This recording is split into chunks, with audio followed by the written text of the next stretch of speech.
Beleza, galera? Hoje é dia 27 de março de 2020 e hoje eu vou fazer a resenha deste livro aqui, O Cristão e a Sociologia, do autor David Lyon. David Lyon é um sociólogo cristão e ele conseguiu compilar muito bem diversas ideias importantes num livro razoavelmente fininho. Percebam aí, é da editora ABU. Não é tão fácil assim achar esse livro, mas ele é muito interessante. Eu vou fazer a resenha um pouco diferente dessa vez. Os 2 primeiros minutos aí, praticamente eu vou falar do que diz o livro. Aí se você quiser ver só os 2 primeiros minutos, tá beleza. E se você quiser uma resenha um pouco mais detalhada, é o que eu vou fazer a partir do segundo minuto pra frente aí, beleza? Então você vai ver aí o vídeo tem 10 minutos, sei lá. Mas se você não quiser ver todo, vê só os 2 primeiros minutos, você já vai ter uma ideia do que trata o livro. O livro ele trata do seguinte: foi uma ideia que ele teve para que as pessoas, para desmistificar um pouco essa questão da sociologia com relação aos alunos cristãos. Ele tinha essa dificuldade que ele falava que muitos alunos cristãos iam para as universidades, por exemplo, tinham contato com a sociologia e acabavam tendo a sua fé abalada ou perdiam a fé durante esse curso, ou às vezes dividiam em 2 blocos. Então, o estudo de um lado e minha fé do outro, e uma coisa não se integrava com a outra. Então ele tenta combater isso aí. Além disso, ele fala da importância de se criar uma sociologia com viés cristão, para que assim possamos combater as outras sociologias seculares que andam por aí ensinando uma porrada de bobagem. Pronto, é isso que trata o livro. Agora vamos falar um pouco a respeito especificamente de cada um dos capítulos, que por um acaso são 7 capítulos. O primeiro, ele trata da sociologia e fé cristã.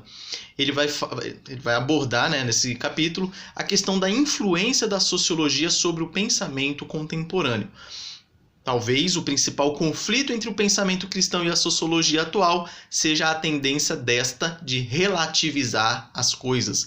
Mais para frente nós vamos ver que a origem da sociologia ela remonta ao século XIX, o ceticismo daquela época, o humanismo e tudo mais. Então já tem essa tendência em relativizar tudo e isso pode causar um conflito na cabeça do cristão aí. Mas calma, calma que tem solução. No capítulo 2, trata da sociologia da sociologia. Neste capítulo ele vai fazer uma abordagem mais histórica e ele vai trazer as origens intelectuais, políticas e sociais da sociologia. A Revolução Francesa, ele vai falar um pouco a respeito dela, vai falar sobre a industrialização e vai falar sobre a Revolução Tecnológica. Ele fala que a família se tornou, a partir desse processo de industrialização, e os outros que eu falei aqui, da Revolução Francesa e tudo mais, Revolução Tecnológica, a família se transformou numa unidade predominantemente consumidora ao invés de produtora. Desde então, a família foi perdendo cada vez mais suas funções. As origens intelectuais da sociologia remontam ao iluminismo do século XIX, onde qualquer explicação sobrenatural para qualquer fenômeno observável era considerada inválida. Mais para frente nós vamos perceber que essa ideia do iluminismo foi perdendo poder. Lá no final a gente vai perceber isso. Ele diz que cresceu a obsessão nessa época com o científico e surgiu a chamada cosmovisão científica. Ocorre que essa nova visão de mundo em nada era menos religiosa do que a anterior. Tratava-se apenas de uma mudança de crença. Foi mais ou menos o que aconteceu na Revolução Francesa. Eles tiraram a fé da religião para fundar a outra religião, a religião do Estado ou a religião humana, só para substituir uma coisa por outra. O homem que criou a palavra sociologia foi Augusto Comte, criador do positivismo.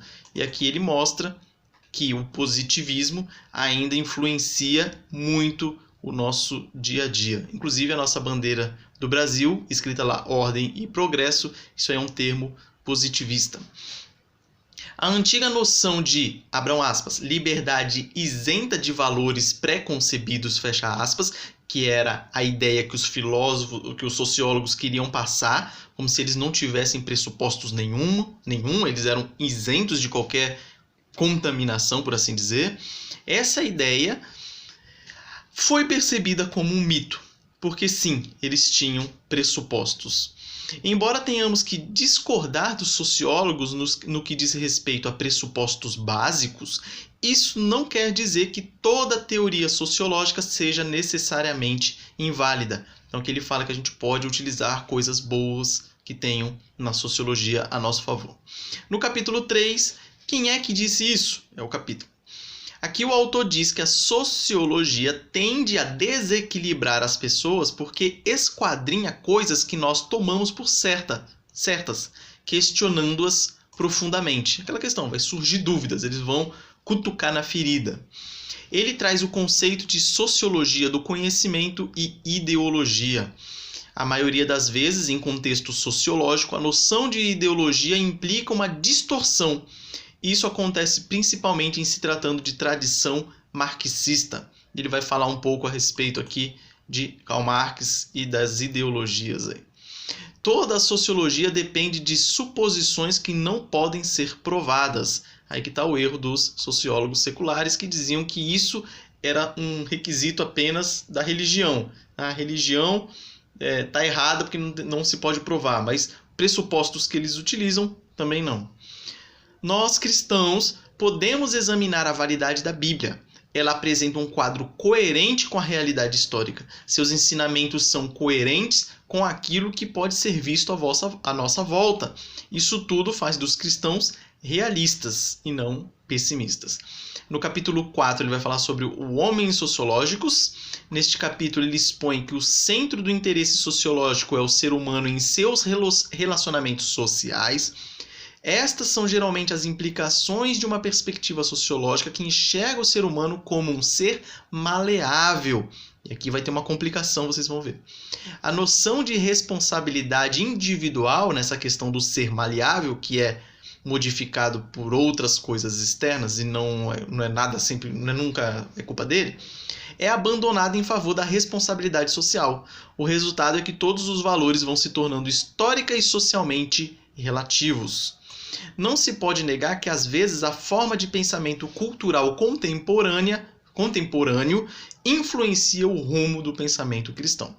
Devido à nossa rebelião para com Deus, esta se tornou a raiz de todas as outras alienações na sociedade. Ou seja, esta o quê? Nossa rebelião para com Deus. Devemos deixar claro também que somos responsáveis por nossos atos e palavras.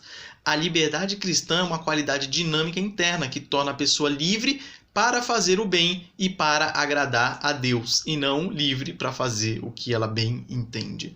Para muitos sociólogos, a ideia de que o pecado ou o mal existe lhes é repugnante. O pecado na sociedade acaba sendo minimizado de diversas formas pelos sociólogos seculares. O cristão sempre tem que mostrar que sua visão é compatível com as necessidades reais das pessoas na sociedade. No capítulo 5, Estatísticas e Salvação. O capítulo inicia dizendo que, à primeira vista, a sociologia da religião tem uma aparência muito ameaçadora para o cristão. Isso porque ela parece explicar tantas características da fé e da prática cristã em seus próprios termos, além de trazer à tona tantos problemas inesperados. É aquela questão também de cutucar a ferida.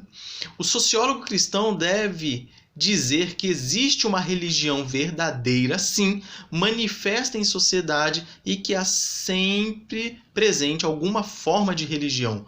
Não existe uma não-religião, seja uma religião do Estado, seja uma religião verdadeira, seja uma religião inventada, sempre terá uma religião. Ele explica o conceito de secularização, que seria o processo mediante o qual as crenças, práticas e instituições religiosas perdem o seu significado social. Ele diz que, para o cristão, secularização não significa perda de fé, mas sim transferência de crença, dado a religiosidade intrínseca das pessoas. É aquela questão. A religiosidade existe e está presente em todos, até em quem diz que não acredita em nada. Então, não há essa perda de fé, há apenas a transferência de uma fé para outra. Ele deixa de acreditar no Deus verdadeiro para acreditar em alguma coisa inventada. Karl Marx dizia que, abram aspas, a abolição da religião como ilusória felicidade dos homens é um pré-requisito para a sua verdadeira felicidade.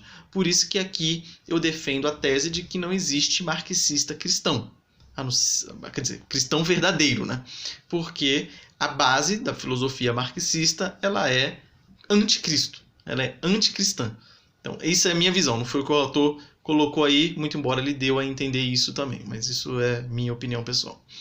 Ele diz que nos anos 70 e 80 surgiu um movimento chamado Jesus People, né, em inglês, Jesus People, cujos membros passaram a fugir da alienação de um mundo frustrante para se refugiar num paraíso comunitário que só existe em suas imaginações. A linguagem da alienação, da reificação e da ideologia ainda continua muito em voga nos dias de hoje. Isso aqui é um tema para um próximo vídeo que eu devo fazer aí no futuro, a respeito desse movimento, que é bem interessante. E aqui tem muitos conceitos que não daria para explanar agora, que são abrangentes demais, como a reificação, a mesma questão da ideologia e da alienação. Passamos para o capítulo 6, as questões dos anos 90. Neste capítulo, o autor faz a reflexão, a seguinte indagação. Aliás, traz a reflexão a seguinte indagação. Como encaramos os anos 90? Como final do século XX ou como início do século XXI? Achamos que tudo declina, se degenera, adoece ou que há algo de novo no ar? Devem ser discutidos por nós. Problemas de consumo, globalização, estilo de vida, relações homossexuais, etc. A esperança do iluminismo, falei lá no início do vídeo, de que um entendimento melhor nos levaria a uma convivência melhor, ficou um tanto quanto esvaziada. Lembre-se aí que na época da Revolução Francesa eles diziam lá que a religiosidade ia acabar ali logo em breve, que agora eles estavam na era da razão, tudo era científico, tudo era lindo e maravilhoso. Então a religiosidade, que era uma ilusão, iria acabar. E pelo contrário, cresceu. Também, como cristão, devemos estar sempre atentos para o lugar da igreja, sendo esta um agente de transformação na nossa sociedade. E o último capítulo, capítulo 7, ele fala sobre a sociologia cristã. Último capítulo do livro, e o autor diz que a esta altura já deve estar bem claro que existem abordagens cristãs da sociologia, que estudar a sociologia não é anticristão. A sociologia é apenas um produto de um mundo cujos valores e estruturas têm sido relativizados. Produto, pelo menos em parte, do século XIX, que rejeitou a cosmovisão cristã, como eu já falei aqui algumas vezes. A Bíblia é a palavra de Deus e é considerada um livro consistente, coerente e de toda autoridade. Quem dera os cristãos se orgulhassem das boas novas, sem se envergonharem da sua cosmovisão bíblica e prontos para lutar por suas convicções cristãs na arena sociológica. E aí ele encerra o livro aqui dizendo isso. Resumo. Como cristãos, devemos assumir as nossas responsabilidades, que nós devemos utilizar o que dá para ser utilizado da sociologia, criarmos uma sociologia com a cosmovisão cristã, que a Bíblia é a fonte de autoridade e tudo mais. E também que não tenhamos medo da sociologia. Então você que está começando a fazer uma faculdade aí, principalmente de humanas, e aí você vai ter lá aula de sociologia, você, cuidado, não precisa ter medo, apenas fortaleça a sua base bíblica, sua base cristológica, para que você não seja iludido e enganado por qualquer ventinho de doutrina lá que você vai ouvir na sua faculdade. Inclusive eu, no seminário, estou gravando esse vídeo justamente porque eu tenho a aula de sociologia geral, e esse livro foi justamente passado na nossa disciplina aí de sociologia geral. Tive que fazer esse resumo, que eu tenho que apresentar ele hoje, dia 27.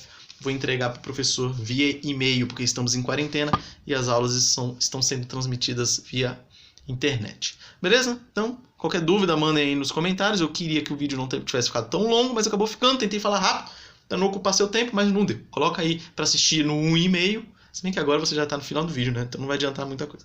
Mas nos próximos, coloca lá na velocidade rápida, que aí você vê o vídeo rapidinho, não perde tanto tempo. Beleza? Forte abraço e até a próxima.